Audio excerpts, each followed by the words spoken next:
Licenia Espinel y Washington Yepes comparten un diálogo con el invitado. En Punto Noticias, hablamos de...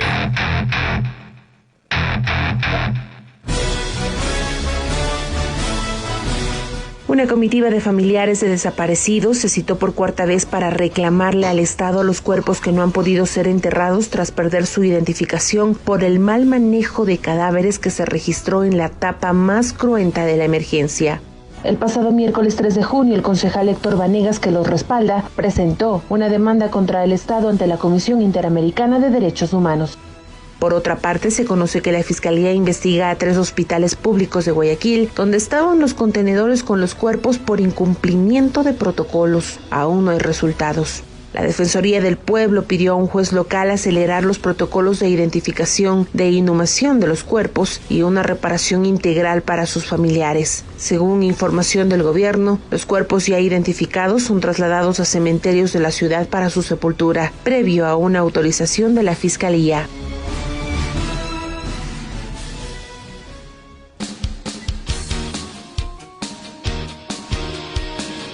Son las 8:37 para hablar de este tema. Vamos a contactarnos, estamos contactados, mejor dicho, con el doctor Héctor Vanegas, actualmente concejal de Guayaquil y además jurista, reconocido jurista. Y si algo ha sido característico durante toda esta pandemia, en el manejo de la epidemia en el país, ha sido la falta de transparencia en la información. Y esto pues es algo que va y ha repercutido y va a seguir repercutiendo en conocer fidedignamente qué mismo es lo que sucedió. No solo en Guayaquil, que es el caso más grave, sino en todas las provincias del Ecuador. Y en una de ellas, que es cerquita a la del Guayas, ¿no? La provincia de Santa Elena, por ejemplo. Y así en otras ciudades y provincias del país. En este marco, doctor Vanegas, se inscribe también el tema de la identificación de cuerpos, que ha sido motivo inclusive de la presentación de una demanda a nivel internacional. ¿Cómo entonces leer estas circunstancias y cómo registrar históricamente los sucesos que vivió Guayaquil y el país en los últimos días? Buenos días. Buenos días. La película de terror que vivió Guayaquil entre el mes de marzo y sobre todo el mes de abril, en donde por la falta de previsión, por la falta de atención oportuna, los hospitales estuvieron desprovistos de los más elementales recursos, no solamente para los médicos o enfermeras, como los guantes, las mascarillas o el uniforme que necesitaban para atender a todo el grupo de ciudadanos que requería casualmente de una búsqueda de ayuda médica. No solamente no hubo esto, sino tampoco hubo medicina y no hubo implementos médicos como tanques de oxígeno. Todo esto a pesar de que el Ecuador ya tiene 4 condenas de la Comisión Interamericana de Derechos Humanos observando la falta de atención médica en estas condenas. En la última incluso le ha señalado que el Estado tiene la obligación de tener la suficiente dotación de camillas y medicina para evitar que una persona por falta de atención fallezca. Decir que el COVID era una pandemia y que era incontrolable no es una justificación, porque el sistema de salud tenía y tiene los medios para poder, con eficiencia, poder atender a todas las personas que iban a hacer o que buscaban esta atención médica. Sin embargo, los pocos recursos que hubieron fueron destinados malhadadamente, y yo digo con el ánimo de lucrarse con el dolor, en comprar mascarillas en sobreprecio, en comprar fundas de cadáveres en sobreprecio, en vez de atender otro tipo de necesidades. Y el gobierno, en vez de destinar los pocos dineros que tenía a la salud y a salvar las vidas de los ciudadanos, prefirió pagar deuda externa. Con esto dejó un mensaje terrible para Guayaquil porque lo dejó desprovisto de los más elementales recursos para atender el grave problema del COVID cuando este se presentó. Pero a ello se sumó otro problema. Es decir, además de no atenderlo médicamente a todas las personas que fallecieron tampoco fueron recogidas inmediatamente ni de los hospitales ni de las casas. En el caso de las casas, estuvieron botados los cadáveres, enfundados 8, 9, 10 días en la sala, en el comedor, en el patio, en la calle, sin que nadie pudiese o tuviese por lo menos la decencia y el deber que le corresponde al Estado de recoger esos cadáveres.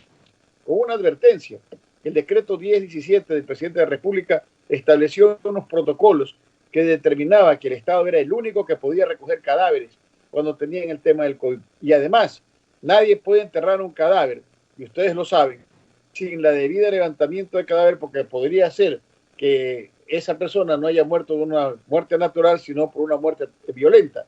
Entonces, ante esta circunstancia, los cadáveres no podían moverse y esto aumentó la angustia, la desesperación, el dolor de la víctima, que ya tenía un dolor previo de que muchas familias murieron, muchos familiares murieron por falta de atención médica. Y si usted cree que esto ya fue suficiente para hacer el drama de terror que han vivido, luego se llevaron los cadáveres. Y cuando usted iba a retirar los cadáveres de donde se los habían llevado, no se los daban. Tenían la funeraria, tenían el ataúd, tenían pagado todo, pero no les daban el cadáver. Y luego de eso, les decían que los cadáveres iban a ser enterrados directamente por el Estado en los cementerios. Y que vayan a su casa y que únicamente busquen a computadora o lleven por teléfono para preguntar dónde estaban.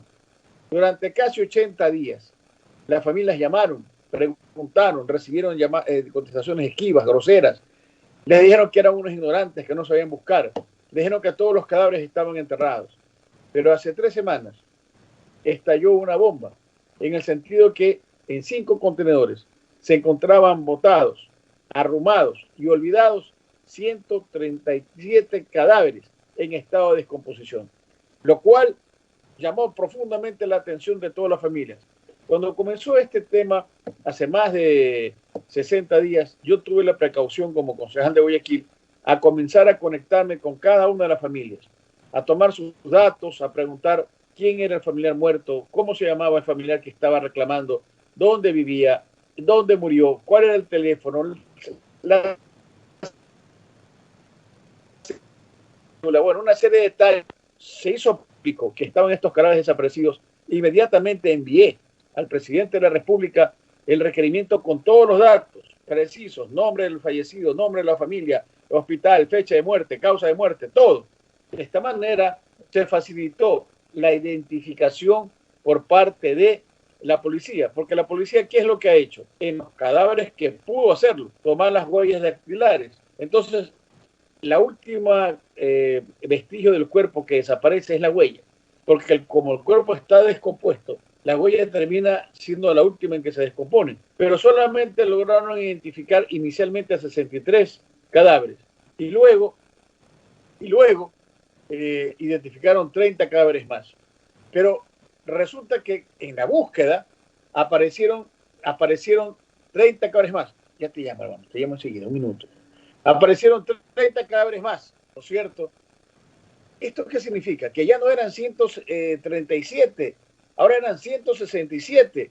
Es decir, nunca terminan de decir cuántos cadáveres realmente son los no identificados, porque cada día aparecen más familiares reclamando cadáveres.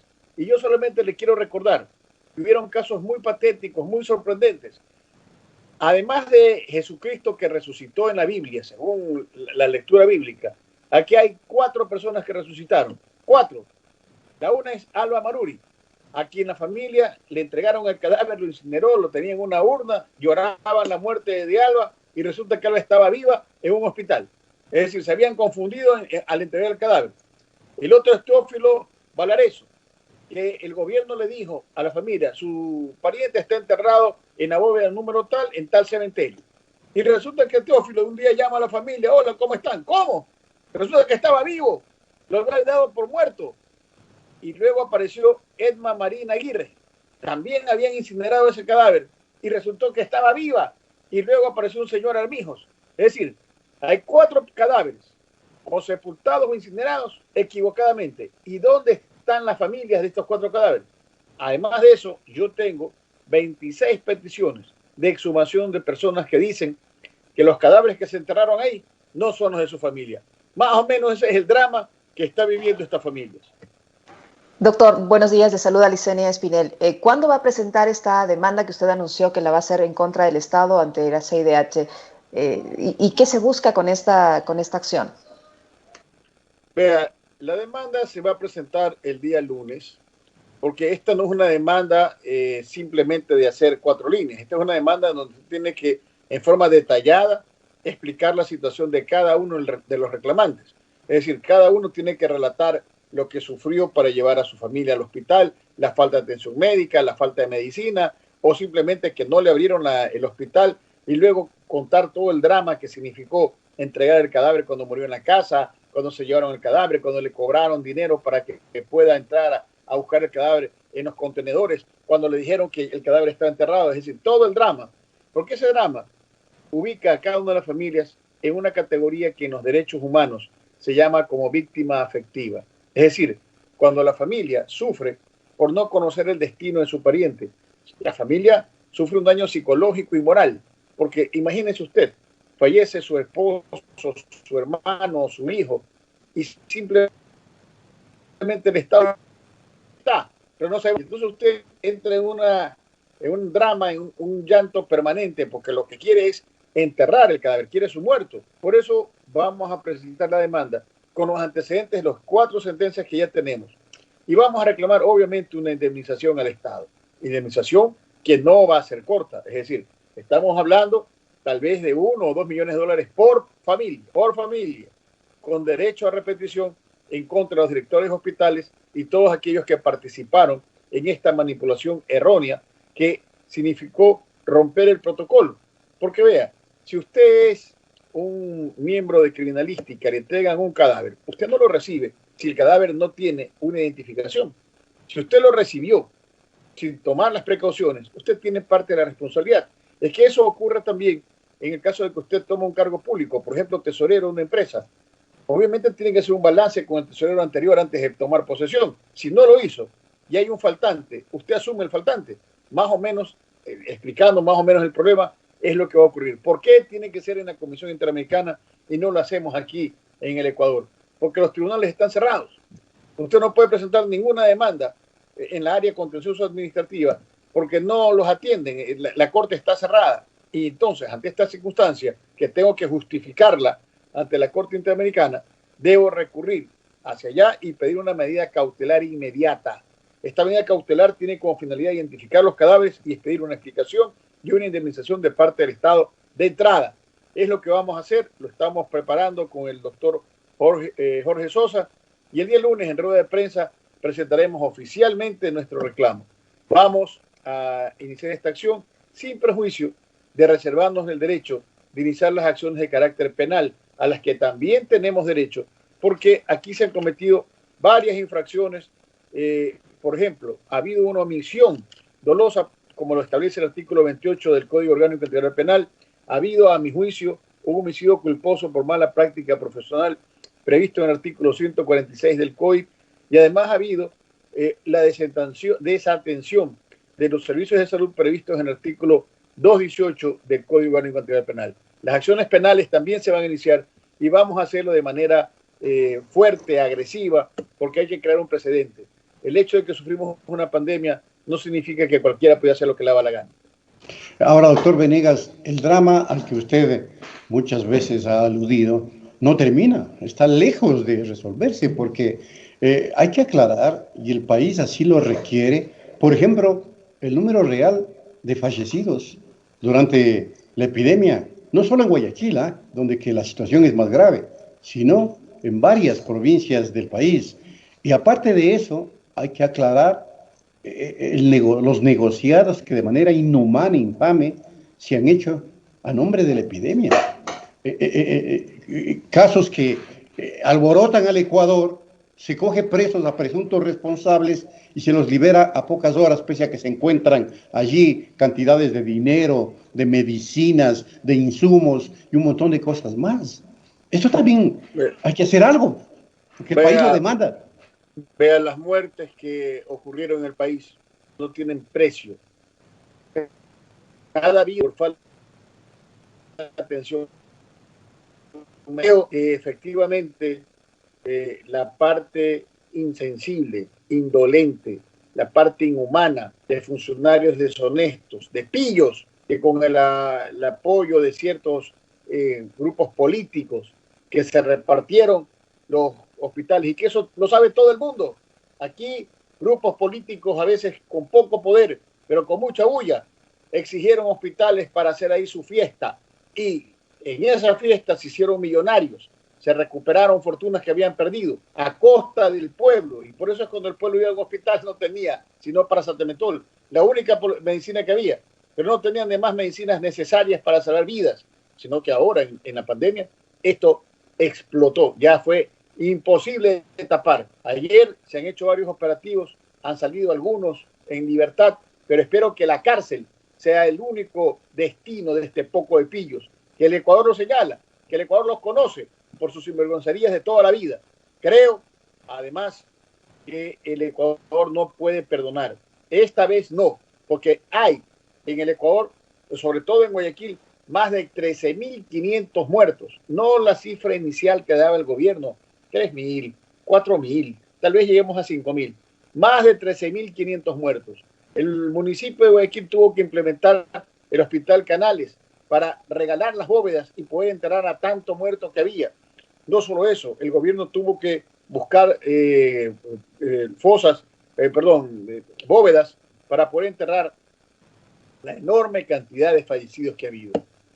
Creo que nos deja una lección terrible, terrible. Es el momento que el Ecuador reflexione a conciencia y persiga a los que causaron todo este daño. Doctor Vanegas, estas denuncias de corrupción han salpicado también a la provincia del Guayas, en especial al Consejo Provincial del Guayas. ¿Qué opina usted al respecto, por un lado? Y por otro, usted menciona que van a demandar por esta desatención a los ciudadanos durante esta crisis sanitaria, pero esa desatención no es solo responsabilidad de los médicos, sino del Estado que desmanteló el servicio de salud en los últimos años, con reducciones importantes en el presupuesto para salud, y eso ha generado que los médicos no tengan ni los más elementales insumos de bioseguridad, ni las camas disponibles, ni los respiradores, ni los medicamentos. Se adquirieron con demasiada lentitud las pruebas, etcétera, una serie de situaciones que se produjeron al inicio de la crisis sanitaria, pero que son responsabilidad directa del Estado como tal y no de los médicos. Bueno, por eso yo comencé señalándole que la demanda que voy a presentar en la Comisión Interamericana de Derechos Humanos, de acuerdo al artículo 5 y 10 de la Convención, es contra el Estado. Las responsabilidades de carácter penal no solamente es contra el gerente y el hospital de cada uno de los lugares, ya sea del Monte Sinaí, ya sea del Teodoro Maldonado, ya sea del IES del Seibo, ya sea del Guasmo, de todos los hospitales que fueron administrados o bien por el IES o bien por el Ministerio de Salud. Pero también están los ministros de Salud. ¿Acaso usted cree que yo me he olvidado que la ministra renunciante dijo 2 días antes, ya llegan 2 millones de pruebas para pruebas rápidas del COVID, y 2 días después dijo, es que nunca se compraron, porque no nos dieron la plata, y por eso renuncié? Entonces, ese tipo de corresponsabilidades no se pueden eludir, porque esto es un tema de política de Estado, y porque yo le señalé el artículo 28 de la omisión, es que esta omisión es dolosa, porque ellos, teniendo el deber, la obligación objetiva de tomar las medidas para evitar que esto pase, porque sabían desde el mes de diciembre que Wuhan en China o Corea o también luego en Italia y en España había el COVID y también en Estados Unidos, y sabían que venían ecuatorianos de viaje acá, no tomaron medidas para cerrar el aeropuerto, para dotar bien los hospitales. Hoy Guayaquil ya tiene afortunadamente una serie de medidas, porque así lo ha hecho la alcaldesa al dotar de 3 hospitales bien implementados, porque además estamos haciendo las pruebas rápidas a través del municipio y estamos entregando alimentación. Pero lo que no se hizo es lo que provocó estas muertes.